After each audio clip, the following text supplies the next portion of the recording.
The day you accepted Jesus, और जिस दिन आपने यीशु मसीह को अपनाया your life became better. और आपका जीवन बेहतर हो गया। How many of you can say that? कितने लोग ये कह सकते हैं? The day you accepted Jesus, your life became better. और आज जिस दिन आपने यीशु मसीह को अपने जीवन में अपनाया आपका जीवन बेहतर हो गया। The day you went to church, your life became better. और जिस दिन आप कलीसिया में गए आपका जीवन बेहतर हो गया। The day you became regular to church, your life even became better. और जिस दिन आप कलीसिया में लगातार जाने लगे आपका जो जीवन है और बेहतर हो Are you गया। hearing me?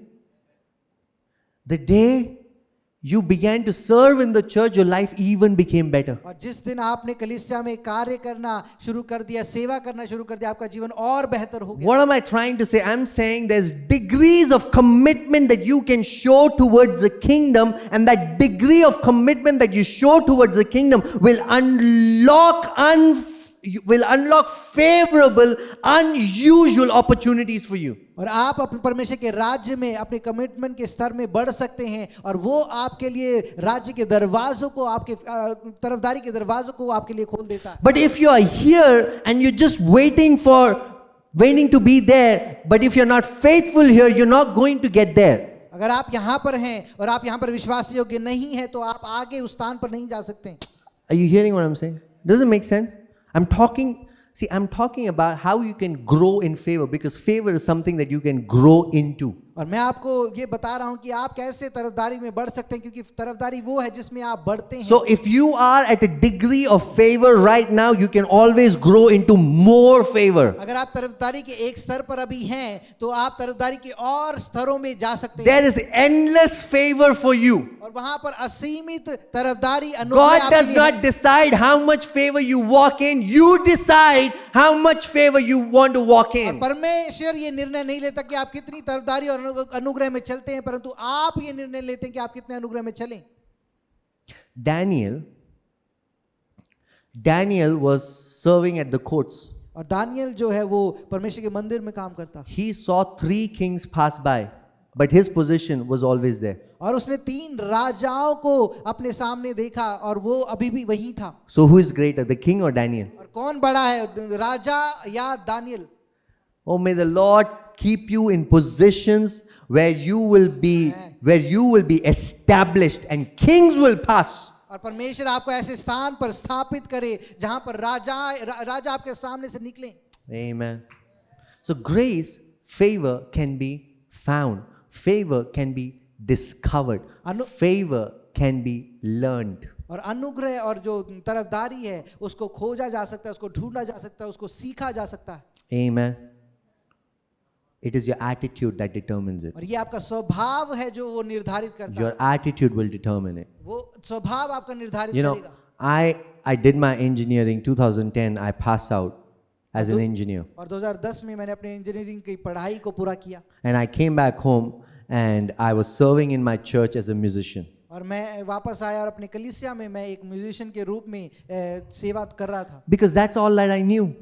क्योंकि वही मुझे पता था। So as I was serving as a musician, you know, they said, Sam, why don't you lead worship? और संगीतकार के रूप में सेवा करने के समय उन्होंने मुझसे बोला कि आप हम आराधना में क्यों नहीं I'm telling you, I don't like singing, especially on stage. I have stage fright. I don't like seeing the crowd. So all that I would do was get up on stage, close my eyes, sing some songs, worship God, and as soon as I open my eyes, I'll give the mic to the pastor and move on. और मुझे गाना लोगों के सामने worship करना पसंद नहीं है। मैं क्या करता था, मैं अपनी आंखों को बंद करता और आराधना करता, और जैसे ही मैं आंखें खोलता तो मैं माइक पर अपने परमेश्वर। I'm telling you, in fact, that church when I went to, it was also a very growing church at a very young stage. Most of the times when I stood for worship leading, there was nobody in the chair. All were volunteers. You know, only the volunteers. Nobody in the chairs. और ये जो कलीसिया थी ये कलीसिया बढ़ रही थी, तो कई बार क्या होता, मैं आराधना लीड करता और कोई भी सामने होता ही नहीं। But I didn't care. Because my assignment was to be faithful, I would close my eyes, just worship the Lord, and after that, move on. परंतु मेरा लक्ष्य ये था कि मैं सिर्फ परमेश्वर की आराधना करूंगा और मैं आगे बढ़ूंगा। Are you hearing this? From being a musician to being a worship leader. और संगीतकार से मैं अब आराधक बन गया। I didn't want to be a worship leader. और मुझे आराधक बनना नहीं था। I hated being a worship और leader. मुझे ये पसंद नहीं था। I don't like being a worship leader. और मुझे आराधक बनना पसंद नहीं। But that's how the Lord was opening opportunities for me. और ऐसे ही परमेश्वर मेरे लिए मौकों को मेरे लिए खोल रहा So था। there was a youth fellowship that was happening in my city. और एक जवानों की एक संगति हमारे इस शहर में हो रही And I थी। really wanted to be part of a fellowship. और मुझे उस फेलोशिप का पार्ट होना था। You like fellowship? आपको फेलोशिप पसंद है, Yeah, संगति पसंद है? that's a good desire. और ये एक अच्छा So, desire. so I called up the leader and I asked him, hey, where do you guys meet? Because I want to be part of your और fellowship. मैंने उस संगति के अगुए को मैंने कॉल किया और मैंने बोला आप कहाँ मिलते हैं, मैं आना चाहता हूँ। So he gave me the details and I was all ready. It was Sunday evening and I'm just ready to leave my house and go to that place for और ये fellowship. रविवार की शाम थी और मैं तैयार था इस संगति के जाकर सबसे मिलने के लिए। And this leader called me and said, hey Sam, I'm so sorry, me and my wife won't be able to come. Can you lead the fellowship? और इस अगुए ने मुझे कॉल किया कि सैम मैं नहीं आ पा रहा हूँ, क्या तुम इस संगति की अगुवाई करोगे? I was like, me? और मैंने बोला मैं? Lead? I already was known as a worship leader, but now leading a fellowship, I don't know how to preach. I know some verses, but I'm not very good, very fluent at speaking. और मैं एक आराधक के रूप में जाना जाता था, परंतु ये संगति को लीड करना, अगुवाई करना, ये मुझे नहीं पता। मुझे 2-4 वचन पता था, पर अब परमेश्वर ने मुझे ये मौका दिया। But I saw that as God's opportunity. परंतु मैंने इसको परमेश्वर के द्वारा दिया गया एक मौका के समझ में। Okay, God pushing me. परमेश्वर मुझे धकेल रहा था Very uncomfortable. और बहुत ही अनकंफर्टेबल But था। when God pushes you, you don't say no. परंतु जब परमेश्वर आपको धकेलता है तो आप ना नहीं बोलते, Because He's seeing something that you don't see. क्योंकि परमेश्वर वो देख रहा है जो आप नहीं देख पा रहे हैं। Let me just take a pause, okay? If God calls him David when his name is Ashish, he better believe that his name is David. अगर परमेश्वर डेविड बोले तो इनका नाम आशीष है, पर इनको डेविड बुलाए तो इनको ये समझना इनका नाम डेविड Are है। you getting what I'm saying? You don't argue with God. और आप परमेश्वर से वाद विवाद नहीं करते हैं। So I went for that fellowship. I was scared, I was nervous. Thankfully, there were only 3 people, so I was relaxed. I led that fellowship, I led them in worship, I taught them from the word, and I came back home. और मैं उस संगति में गया और धन्यवाद हो कि 2-3 लोग थे वहां पर और मैं उनके साथ आराधना किया, उनको वचन सिखाया और मैं वापस आ गया। The next Sunday, I'm getting ready again to go for that fellowship. और अगले रविवार मैं फिर से तैयार हो रहा हूँ संगति में जाने के लिए। And the leader calls me again and says, hey Sam, can you lead the fellowship again today? और अगुआ दोबारा मुझे कॉल करता है और बोलता है कि सैम हम आज भी नहीं आ पा रहे हैं, क्या आप इसकी अगुवाई करोगे? Of course. मैंने बोला हाँ। I have 1 week of experience. और मेरे पास 1 हफ्ते का अनुभव है। You won't believe, I started leading that fellowship. It went for a year. I was leading the fellowship. और आप विश्वास नहीं करोगे कि अब ये 1 साल हो गया मुझे उस अगुवाई को उस संगति का अगुवाई The करते। start of my ministry happened there. और मेरी सेवकाई की शुरुआत वहां शुरू हुई। Because Ashish came from that fellowship. और आशीष वहां से आए। Jaren, Matthew, I remember a couple of, I'm saying our core team came from that fellowship. और हमारी जो मुख्य टीम है वो उस फेलोशिप से आई है। So you don't know what God is setting you up for. और आप जानते नहीं कि परमेश्वर आपको किस बात के लिए तैयार कर रहा है। That's why when God pushes you, you believe that you have the ability. इसलिए जब परमेश्वर आपको धकेलता है तो आप विश्वास करें कि Even आपके when अंदर you वो क्षमता think है। you don't have the ability, if God has pushed you, if God has asked of you, you believe that you have the अगर ability. आपको लगेगी कि आपके अंदर वो क्षमता नहीं है परंतु आपको परमेश्वर कह रहा है तो आप विश्वास करें कि आपके अंदर वो क्षमता है। You know how many times I've led worship and I've sang the wrong songs? क्या आप जानते हैं कितनी बार मैंने आराधना को की अगुवाई की और गलत गाने गाए, Made a fool of myself. और अपने आप को एक बेवकूफ के समान में दिखाया। But you know what? Don't care about your dignity. It's not about your dignity. I'm saying some of you are not breaking through into the next level because you're so ashamed. You're so careful about your dignity. It's my dignity, ये आपके पहचान और आपके नाम के बारे में नहीं है, क्योंकि कई सारे लोग यहाँ पर हैं जो सिर्फ अपने नाम के बारे में सोच रहे हैं Push through. और उसको You want dignity, you want breakthrough. आपको अपना नाम चाहिए या आपको ब्रेक थ्रू चाहिए, छुटकारा चाहिए? You want dignity, you want breakthrough. आपको नाम चाहिए या ब्रेक थ्रू चाहिए? David didn't care about dignity. दाऊद ने अपने नाम के बारे में कोई परवाह नहीं He की, wanted a breakthrough. उसको छुटकारा चाहिए था। So he danced like no one else would. और इसलिए वो नाचा जैसे कोई और नहीं नाचा।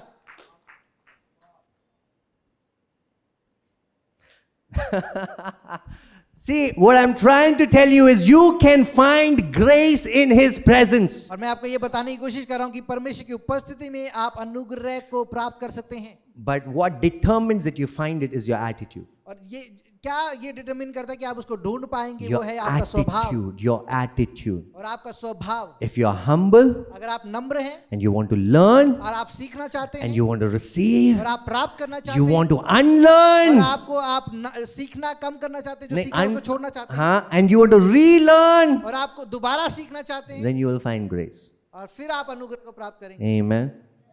I had to unlearn a lot of things that I learned. और मैंने काफी सारी चीजों को छोड़ना पड़ा जो मैंने सीखा है। Praise God. परमेश्वर का धन्यवाद, Praise God for that. परमेश्वर का धन्यवाद उन बातों Amen. May your life be like a tree planted by the river. और आपका जो जीवन है वो उस वृक्ष के समान हो जो नदी के किनारे लगाया गया है, Bearing fruit in its season. जो अपने ऋतु में फल रहा है। A tree that is planted in the river is not striving to bear fruit. It just is planted, it will bear fruit automatically. और जो पेड़ नदियों के किनारे लगाया गया है वो तनाव में नहीं है कि उसको बढ़ना है, परंतु वो अपने आप बढ़ता है। Don't live by striving, live by fruits. आप तनाव में जीवन ना जिए परंतु फल प्राप्त करते हुए जीवन Live by bearing fruits. और फल प्राप्त करते हुए जीवन जिए। Amen. That's why if you see in the Bible, there's contrast between fruit of the Spirit and works of the flesh. और इसलिए बाइबल में हम देखते हैं कि आत्मा के फल और शरीर के काम में फर्क है। Right? Galatians chapter 5. You see fruits of the Spirit and works of the flesh. Works is you strive and you do it. Fruit is you just. आत्मा का फल है कि आप सिर्फ तोड़ के खाते हैं और शरीर का जो कार्य है उसमें आपको परिश्रम और तनाव करना पड़ता है। You want fruits or do you want striving? आपको फल चाहिए या आपको तनाव चाहिए? Decide. You want fruit? You can find fruit by living a favorable life, having God's favor, when you get your attitude right. अगर आपका जीवन फलवंत हो सकता है जब आप परमेश्वर की तरफदारी को अपने जीवन में देखते हैं, जब आप अपने स्वभाव को परमेश्वर की उपस्थिति में ठीक करते हैं। Amen. Good stuff. Okay. So, couple of things, practical things.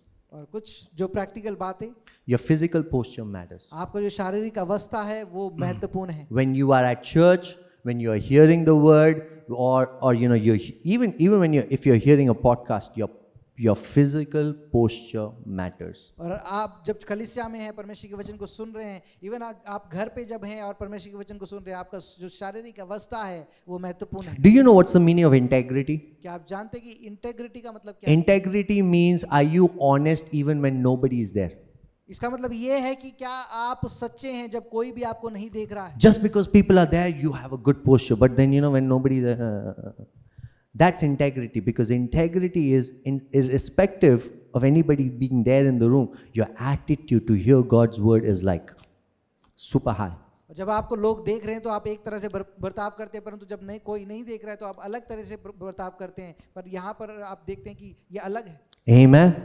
You can grow in favor just by learning. आप तरफदारी में बढ़ सकते हैं सिर्फ सीखने के द्वारा। Just by learning. सिर्फ सीखने के द्वारा। See, if you read 2 Peter chapter 1 verse 2, it says, may grace and peace be multiplied. Grace can be multiplied. May grace and peace be multiplied to you in the knowledge of God and of Jesus our Lord. और पहले पत्रस में लिखा है कि आप परमेश्वर के अनुग्रह और उसके शांति आपके जीवन में गुणान्वित हो और आप उसके प्रकाशन में बढ़ते रहो। 2 Peter 3 verse 18 says, may you grow in the knowledge. May you grow in grace and in the knowledge of Jesus Christ. और दूसरे पत्रस में लिखा है कि आप परमेश्वर के अनुग्रह और उसके ज्ञान में बढ़ो। So how do you grow in grace? आप कैसे अनुग्रह में बढ़ते हैं? By growing in knowledge. आप उसके ज्ञान में बढ़ते हैं। Not head knowledge. आपके मस्तिष्क का ज्ञान नहीं। Relational, intimate knowledge that you have when you are in the presence of God. और आपके रिश्ते में और घनिष्ठता में परमेश्वर के साथ आप ज्ञान में बढ़ते हैं। Are you hearing what I'm saying? Favor you can grow into just by growing in knowledge. आप अनुग्रह में बढ़ सकते हैं परमेश्वर के ज्ञान में बढ़ने के द्वारा। Jesus also grew in favor. और यीशु मसीह भी परमेश्वर अनुग्रह में बढ़ा। I think it's Luke chapter 1. Jesus also grew in favor. He grew in wisdom. He grew in stature. He grew in favor. और लूका की किताब में देखते हैं हम कि परमेश्वर उसके ज्ञान में और उसके समझ में बढ़ा। One sign that you have the favor of God. एक चिन्ह जो आपके जीवन में परमेश्वर का अनुग्रह और तरफदारी। Favor does not just open doors for you. और तरफदारी सिर्फ आपके लिए दरवाजे नहीं खोलता है। Favor does so much more. वो बहुत कुछ आपके जीवन में करता One sign that you have the favor of God, है। एक चिन्ह की परमेश्वर का तरफदारी आपके जीवन में है that you are growing in the wisdom of God. कि आप परमेश्वर के ज्ञान में बढ़ रहे हैं।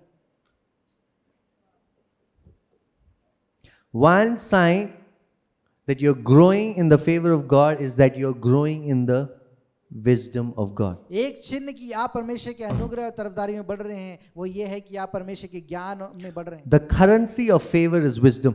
और जो तरफदारी का जो पैसा है वो है ज्ञान। Like the currency of money in India is Indian rupees, the currency of money in America is USD, the currency of favor is wisdom. और इंडिया का जो पैसा है वो है रुपीस और जो अमेरिका का जो पैसा है वो है डॉलर। इसी प्रकार जो तरफदारी का जो पैसा है वो है ज्ञान। That's why you see all the people who were men of favor. Take Joseph, Daniel, Jesus, David, they were all men of wisdom. और इन सभी लोगों को जो देखते हैं आप, दाऊद और डैनियल और यीशु मसीह, इन सभी को आप देखते तो उनके जीवन में परमेश्वर का ज्ञान था। Okay, how many of you are wise कितने already? लोग समझदार हैं, ज्ञानी हैं? That's good. How many? Okay, let me rephrase the question. How many of you want to become more wise? और कितने लोग और ज्ञानी और समझदार होना चाहते Yeah, हैं? that's the favor of God. और ये परमेश्वर का अनुग्रह है। And that's why favor you can grow into by growing in knowledge. और इसलिए आप तरफदारी में बढ़ सकते हैं परमेश्वर के ज्ञान में बढ़ने के द्वारा। Amen. Amen. Does that help you? क्या ये आपको Does मदद that कर help रहा है? you? Okay. One of the attitude that you should have in prayer एक स्वभाव जो आपको प्रार्थना में आपके पास होना चाहिए is to be slow. और आपको परमेश्वर की उपस्थिति में धीमे होना है। I'll give you an example. मैं एक उदाहरण आपको देता हूँ। My first year of marriage, I was trying to impress my wife. और पहले साल के अपनी शादी में मैं अपने पत्नी को खुश करने की कोशिश कर So रहा था। I marinated some chicken and put them on a frying pan to fry it. और मैंने कुछ चिकन को लिया और उसको मैरिनेट किया, उसको पैन पे रखकर उसको फ्राई करने लगा। First time doing it, so I put it on high flame. और पहली बार कर रहा हूँ तो मैंने उसको पूरे ऊंचे आंच में किया। And in 5 minutes, I saw the meat becoming brown. और 5 मिनट में मैंने देखा जो मीट है वो ब्राउन हो रहा है। I told myself, good job, Sam. This is wow. और मैंने बोला कि अच्छा कार्य कर रहे हो सैम, It's looking good, और ये अच्छा लग रहा है looking tasty. और वो टेस्टी भी लग रहा है। So I bring that and I serve my wife that chicken. और मैंने लेकर आया और मैंने अपनी पत्नी को वो दिया। And as she's cutting through the chicken, she asked me, "Is this cooked?"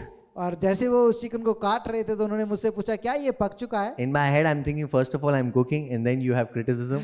So, और अपने anyways, दिमाग में मैं सोच रहा हूँ कि एक तो मैं बना रहा हूँ और आप मेरे बारे में ये बोल रहे हैं। in fact, when I cut through, I see it's not cooked. It's not cooked under the flesh. There's still some uncooked, piece of flesh that's left. और जब मैंने कोशिश किया काटने का तो मैंने भी यही पाया कि वो जो चिकन है वो अभी पका नहीं। So I took that chicken and put it in the oven, put it for some time, made it cook there. By the time it came out, it was all burnt.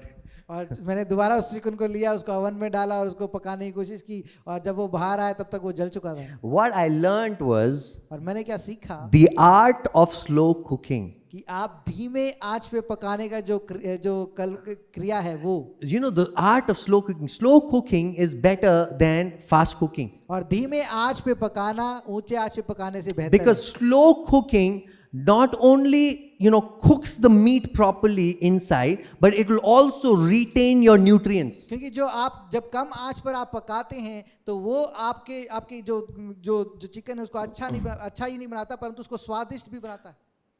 See, the problem with us as Christians is when we see a slow cooked meat and a fast cooked meat, from the outward they both look the same. और आप जब एक धीमे आंच पे पके हुए chicken को और अधिक आंच पे पके हुए चिकन को देखते हैं तो वो बाहर से एक जैसा लगता है। Just because it looks the same doesn't mean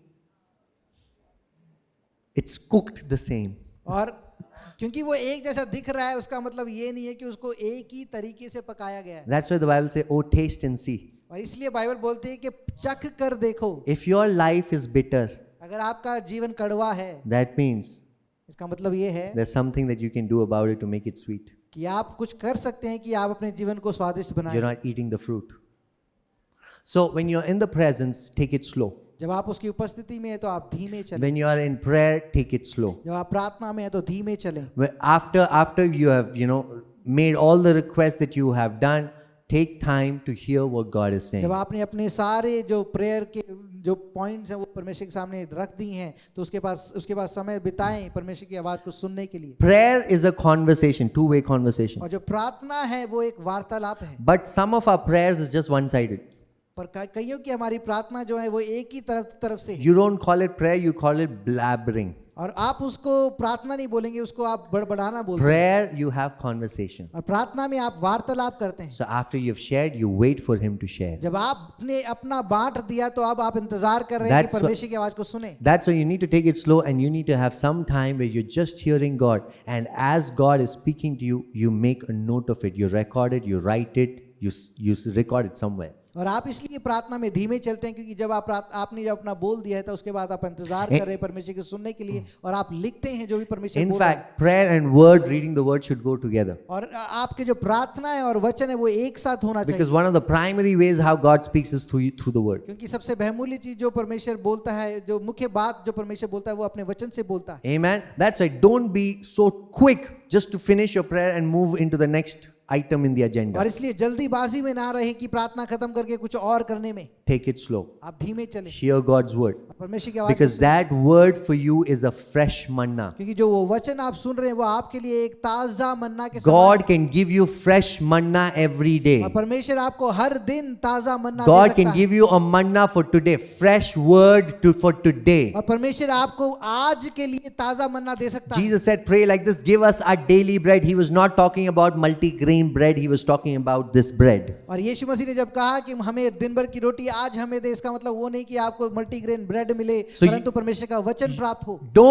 Don't stay on the stale bread of yesterday. You can have fresh bread today. आप कल का बासी ब्रेड ना खाएं परंतु परमेश्वर का नया वचन, ताजा वचन प्राप्त करें। Amen. So never get out of your prayer closet till you have received a word. और बिना परमेश्वर के आवाज को सुने, वचन को प्राप्त किए आप अपने प्रार्थना किए कमरे से बाहर मत आएं। Because in that word is the favor for the day. क्योंकि उस वचन में आपका उस दिन के लिए तरफदारी है, अनुग्रह है। In the word is the faith for you to perform. और उस वचन में परमेश्वर का विश्वास है कि आप उसको कार्य करें। In the word you will find everything that you need for that day. और उस वचन में वो हर कुछ है जो आपको उस दिन के लिए चाहिए। Find favor और आप तरफदारी को ढूंढें by receiving a word. और वचन को प्राप्त करने के द्वारा आप तरफदारी को ढूंढें। Amen. By receiving a word. Now after you receive the word, और आपने जब वचन प्राप्त कर लिया this है is what you should do. और ये आपको करना है। Are you guys following me? क्या आप सुन रहे हैं? I'm just going. Okay. So you first take it slow in prayer. जब आप पहला आप Receive a धीमे word. चलते हैं Now after you receive a word, और उसके बाद आपने वचन जब सुन लिया है keep thinking about it again and again. और उसके बारे में बार बार सोचें। Keep thinking about it again and again. उसके बारे में बार You सोचें। know, when I was first texting my wife, like, she wasn't my wife then.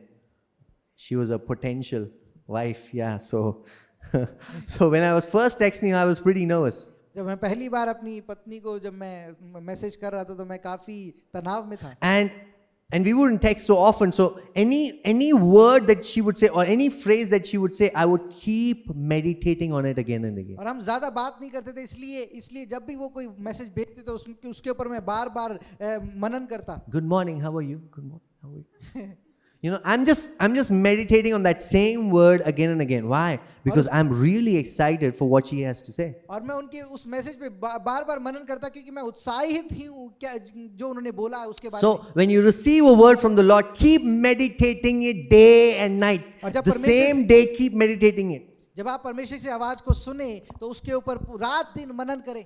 The Lord is my shepherd, I shall not want. और यहोवा मेरा चरवाहा है, मुझे कोई The Lord कमी is my घटी नहीं shepherd, होगी। I shall not want. यहोवा मेरा चरवाहा मुझे The कोई Lord is घटी my ना होगी। shepherd, I shall not want. यहोवा मेरा चरवाहा मुझे कोई घटी The ना Lord is होगी। my shepherd, I shall not Jehovah want. मेरा चरवाहा मुझे As कोई you're घटी ना होगी। meditating it, there's a breakthrough that's happening in your और mind. जैसे आप मनन कर रहे हैं वहां पर एक छुटकारा होता है आपके लिए। Amen. Because this word is like food to your spirit. ये जो वचन है वो आपके आत्मा के लिए एक भोजन है। You decide how much you want to eat. और आप ये निर्णय लेते कि आपको कितना खाना है। You never have to live a defeated life another day. और आपको एक भी दिन हारा हुआ जीवन जीने की जरूरत नहीं है, You can be victorious. और आप विजयी हो सकते हैं, You can be an overcomer. आप एक जैवन से बढ़कर हो सकते हैं। This is your food.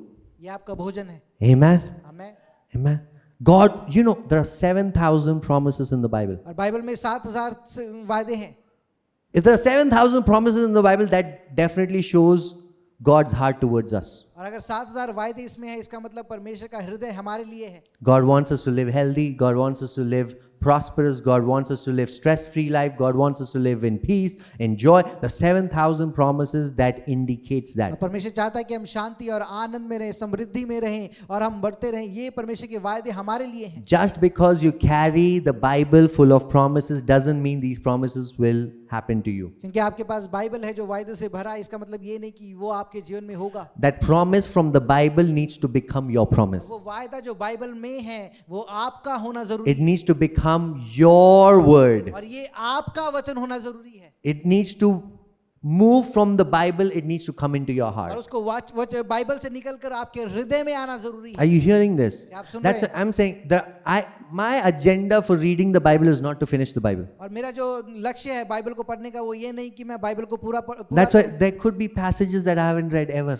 और इस बाइबल में ऐसे वचन हो सकते हैं जो मैंने कभी नहीं पढ़े, Because I'm not in the race of finishing the Bible. क्योंकि मैं किसी रेस में नहीं हूँ कि मुझे बाइबल पूरा I want to feed myself. परंतु मुझे अपने आप को खिलाना I है want to be established. और मुझे स्थापित होना So है। there are a couple of passages that I read every day. और कुछ जो पैसेज हैं जो मैं रोज पढ़ता हूँ, Every day. Her rose I'm पढ़ता हूँ, saying every day I would read the same passage. और मैं बोलता हूँ हर दिन मैं वही वचनों को पढ़ता Because this is my passage. हूँ, और क्योंकि ये मेरा वचन है।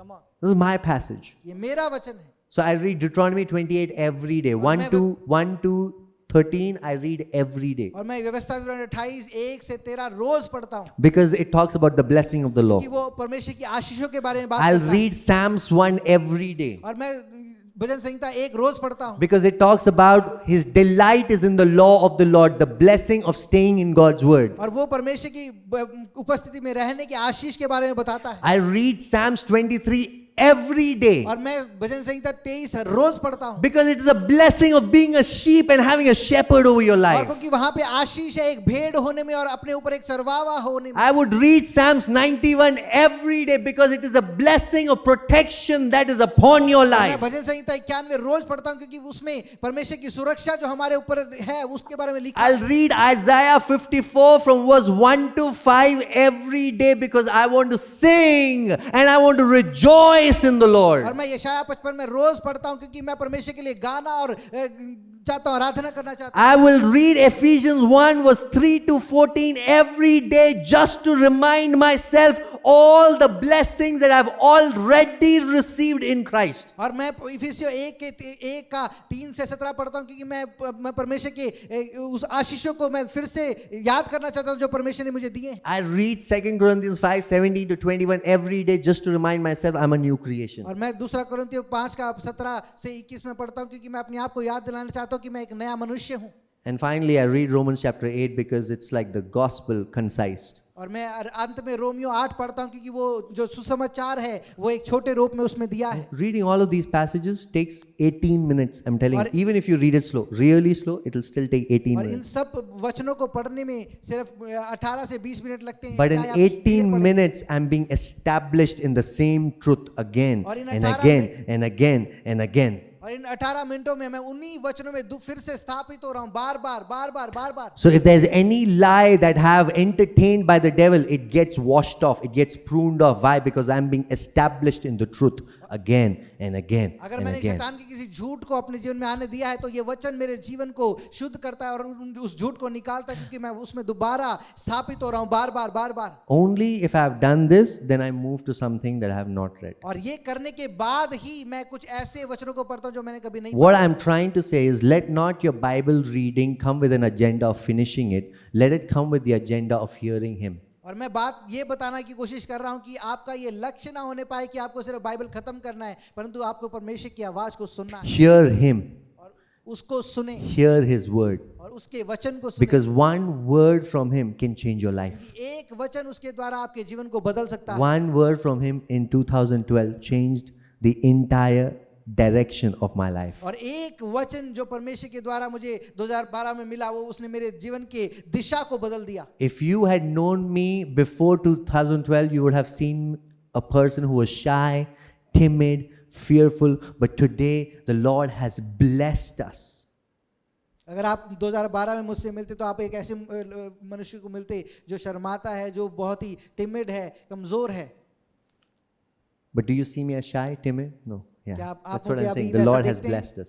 कि The परमेश्वर Lord ने- can do that in your life. और परमेश्वर वो आपके जीवन में कर You सकता है। think for what the Lord is calling you, you don't have the personality, but you have no idea of what the Lord can unlock. अगर आप सोचते हैं कि परमेश्वर ने जिस बात के लिए आपको बुलाया है, आपके लिए उस बात के लिए आपके पास पर्सनालिटी He नहीं है, तो can परमेश्वर do it आपके लिए जीवन में कर सकता in है। a minute, वो 1 मिनट में आपके लिए कर सकता है। 1 minute. 1 मिनट में You can be from a sheep to be a lion. आप एक भेड़ से एक शेर बन सकते हैं। 1 minute. 1 मिनट में। Amen. So stay in the word. तो वचन में बने रहें, Take it slow. उसको धीमा लें, So 3 things I want to give you is तीन take it चीजें मैं slow देना in चाहता हूं। prayer. धीमा चलें Give some time to hear God's word. और समय दें कि आप वचन को सुने, And when you get the word, meditate on it. और जब आप वचन को प्राप्त कर लें तो उस पर मनन करें। One powerful way of meditation is by just speaking it out.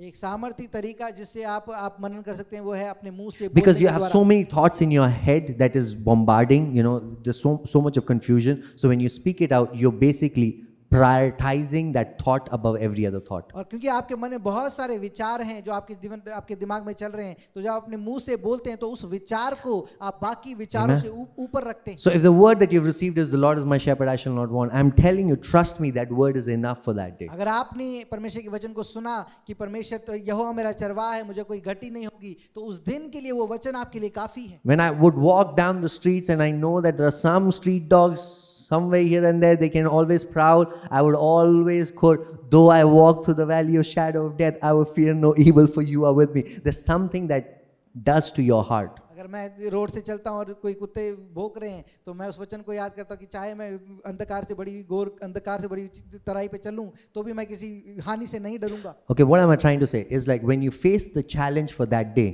God has already given you the word to equip you to face that challenge. So say the word. अगर आप दिन में आप चुनौती महसूस करते हैं तो परमेश्वर ने आपको उस दिन के लिए पहले से वचन दिया है जो आपको उसमें सामर्थ देता है। Don't again be, oh God, what will I? No, you have already been equipped. Go for it. और आप रोए ना, परंतु आपको पहले से ही बल दिया गया है कि आप उस दिन को पूरा करें। Amen. आमीन। Are you blessed? क्या आप आशीषित हैं? Church, are you blessed? कलीसिया क्या आप आशीषित हैं? Amen.